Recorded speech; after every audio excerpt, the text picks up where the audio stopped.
എല്ലാ സഹോദരങ്ങൾക്കും നമ്മുടെ യൂട്യൂബ് ചാനലിലേക്ക് സ്വാഗതം.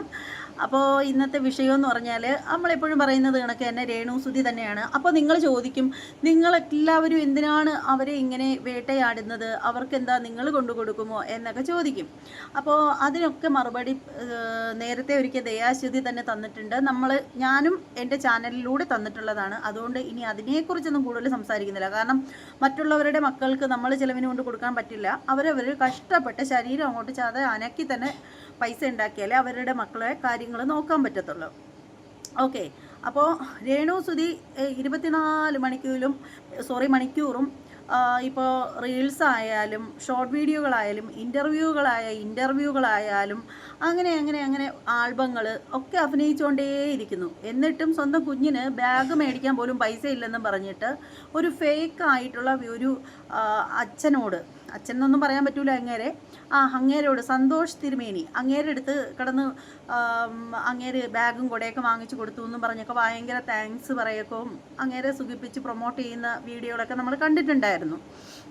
അപ്പോൾ ഇത്രയും കഷ്ടപ്പെട്ട് രാവും പകലും ഇല്ലാതെ പൊടി കൊച്ചിൻ്റെ കാര്യം പോലും നോക്കാൻ പറ്റാണ്ട് ഇങ്ങനെ നടന്നിട്ട് പോലും സ്വന്തം കുഞ്ഞിന് സ്കൂൾ തുറന്നപ്പോൾ ബാഗും 2 ബുക്കും മേടിച്ചു കൊടുക്കാൻ നിവർത്തിയില്ലെന്ന് വെച്ചാൽ പിന്നെ എന്തർത്ഥത്തിലാണ് രേണു ഇങ്ങനെ നടന്ന് കഷ്ടപ്പെടുന്നത്?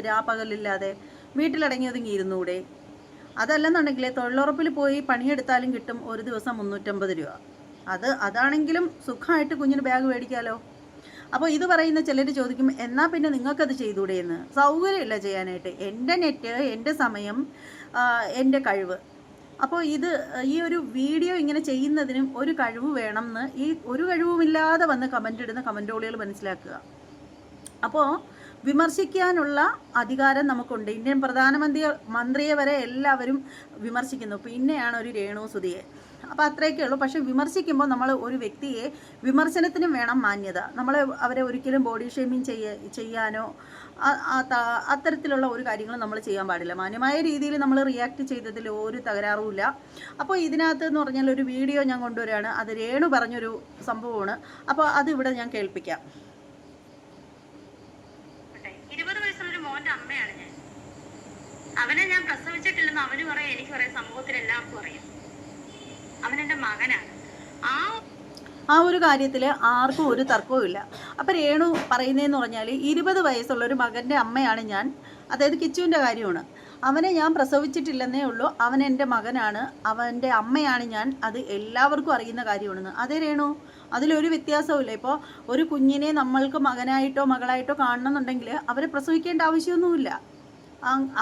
അങ്ങനെയാണെങ്കിൽ ലോകത്തിലുള്ള എല്ലാവർക്കും മറ്റുള്ള കുട്ടികളെ മോശം രീതിയിൽ അയ്യോ നീ അങ്ങനെ ഇങ്ങനെയാണെന്ന് പറയാൻ പറ്റുമോ? ഒരിക്കലും പറ്റില്ല. എല്ലാ മക്കളും നമ്മുടെ മക്കളാവാൻ പ്രായമുള്ള കുട്ടികളാണെങ്കിൽ നമുക്ക് അവർ മക്കൾ തന്നെയാണ്, അതാണായാലും പെണ്ണായാലും. അതുപോലെ തന്നെ നമ്മുടെ പിന്നെ അനുജനോ അനുജത്തിയുടെ പ്രായമായ കുട്ടികളാണെങ്കിൽ അവരങ്ങനെ തന്നെയാണ്, അങ്ങനെ കാണാവൂ.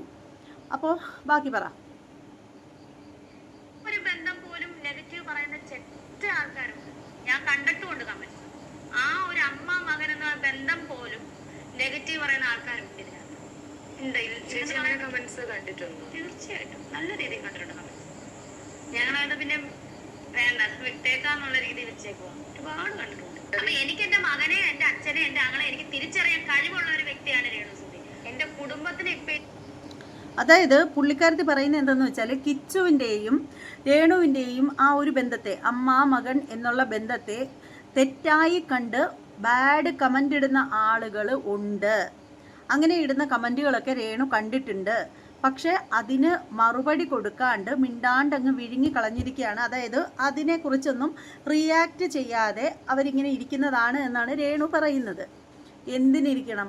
നിങ്ങൾക്കെതിരെ ഒരു മോശം കമൻ്റ് ഇട്ടാലോ ഒരു മോശം പരാമർശം വിളിച്ച് പറഞ്ഞാലോ, നിങ്ങൾ ലൈവ് ചെയ്യുന്ന സമയത്താണെങ്കിൽ പോലും നിങ്ങൾ ലൈവിൽ കൂടി ബോഡി ഷേമിങ് ചെയ്താലോ നല്ല രീതിക്ക് തെറി പറഞ്ഞ് നന്നായിട്ട് പ്രതികരിക്കുന്ന ഒരാൾ തന്നെയാണ് രേണുസുതി. അല്ലാണ്ട് ഒരു പാവക്കുട്ടിയോ പൂച്ചക്കുട്ടിയോ ഒന്നുമല്ല. നന്നായിട്ട് പ്രതികരിക്കാനുള്ള കഴിവുള്ളൊരു കുട്ടിയാണ്. അങ്ങനെയുള്ള രേണുസുതിയെ സ്വന്തം കുഞ്ഞിനെ ചേർത്ത് മോശം പറയുന്നവരെടുത്ത് മിണ്ടാണ്ടിരിക്കേണ്ട കാര്യം എന്താണ്? എന്തുകൊണ്ട് പ്രതികരിക്കുന്നില്ല? നിങ്ങൾക്ക് നന്നായിട്ട് പ്രതികരിക്കാനുള്ള കഴിവുണ്ട്, നന്നായിട്ട് പ്രതികരിക്കുന്ന ആളുമാണ്. എന്നിട്ട് എന്തുകൊണ്ട് നിങ്ങൾ പ്രതികരിക്കുന്നില്ല? ആ ഒരു കമൻറ്റ് നിങ്ങൾ എന്തുകൊണ്ട് മറ്റുള്ളവരെ കാണിക്കുന്നില്ല? നിങ്ങൾക്ക് യൂട്യൂബ് ചാനലുണ്ടല്ലോ, സോഷ്യൽ മീഡിയ വഴി നിങ്ങൾക്ക് അത്തരത്തിലുള്ള കമൻറ്റ് ആരെങ്കിലും ഇട്ടെങ്കിൽ നിങ്ങളത് എന്തുകൊണ്ട് പബ്ലിക്കാക്കുന്നില്ല? നിങ്ങൾ എന്തുകൊണ്ട് ആ കമൻ്റ് എടുത്ത് പോസ്റ്റ് ചെയ്യുന്നില്ല? അതാണ് എൻ്റെ ചോദ്യം. ഇത്രയും വലിയൊരു തെറ്റ് ചെയ്തിട്ട് അത് നിശബ്ദമായിട്ട് സഹിക്കുന്നു എന്ന് പറഞ്ഞാൽ അരിയാഹാരം തിന്നുന്ന ആളുകൾക്കൊന്നും വിശ്വസിക്കാൻ പറ്റില്ല. അതിനെ വെറുതെ വിടുന്നു എന്ന് പറഞ്ഞാൽ ആരും ഒരിക്കലും ചെയ്യുന്നൊരു കാര്യമില്ല. എന്നെ അങ്ങനെ പറഞ്ഞാൽ പോലും ഞാൻ ഒരിക്കലും കേൾക്കില്ല. നല്ല പച്ചത്തെറി വിളിക്കും. ഇതാരായാലും കൈവാക്കിന് വന്നു നിന്നാൽ കരണക്കുറ്റിക്കും കൊടുക്കും. അപ്പോൾ രേണു സുധി നല്ല നന്നായിട്ട് പ്രതികരിക്കാൻ കഴിവുള്ളൊരു കുട്ടിയാണ്. എന്നിട്ട് മിണ്ടാണ്ടിരിക്കുന്നു എന്ന് പറഞ്ഞു കഴിഞ്ഞാൽ എനിക്ക് ഇങ്ങനെ ഒരു കമൻറ്റിൻ്റെ കാര്യം ഒരുപക്ഷെ രേണു വെറുതെ പറഞ്ഞതാണെന്ന് പറയേണ്ടി വരും. അത്രയേ ഉള്ളൂ. അപ്പോൾ എന്താണെന്ന് വെച്ചാൽ നിങ്ങൾക്ക് ഇത് കേട്ടിട്ട് എന്താണ് തോന്നുന്നത്? അങ്ങനെ ആരെങ്കിലും പറയുകയാണെങ്കിൽ ഒട്ടും ശരിയായിട്ടുള്ള കാര്യമല്ല. ആ പറയുന്നവർക്ക് നല്ല പിട കിട്ടാത്തതിൻ്റെ പറച്ചിലാണ് എന്ന് ഞാൻ പറയത്തുള്ളൂ. എന്തായാലും ഈ ഒരു വിഷയത്തിൽ ഇത് കൂടുതലായിട്ടൊന്നും സംസാരിക്കാനില്ല. അപ്പോൾ നിങ്ങളുടെ അഭിപ്രായങ്ങൾ നിങ്ങൾ കമൻറ്റ് ബോക്സിൽ രേഖപ്പെടുത്തുക. മറ്റൊരു വീഡിയോയുമായി വരുന്നതുവരെ എല്ലാവർക്കും ബൈ.